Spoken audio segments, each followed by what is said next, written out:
So hi everyone, it's amazing the progress we've made on the shed in a week. I'll take you around and show you what we've been up to. Thanks a lot. Putting the shiplap on the outside, essentially rebuilding the side of the shed.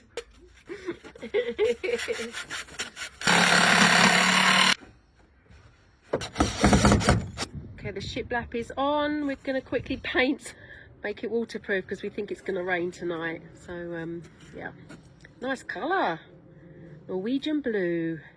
We do need to go around and paint actually the rest of the shed, which we're going to do in the next few days.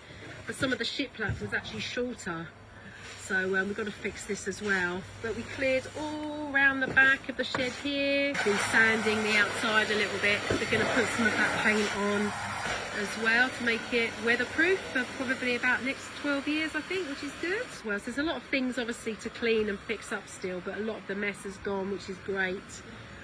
We had to put this expander foam in to some of the areas, and we had to reinforce a lot of the shed as well again.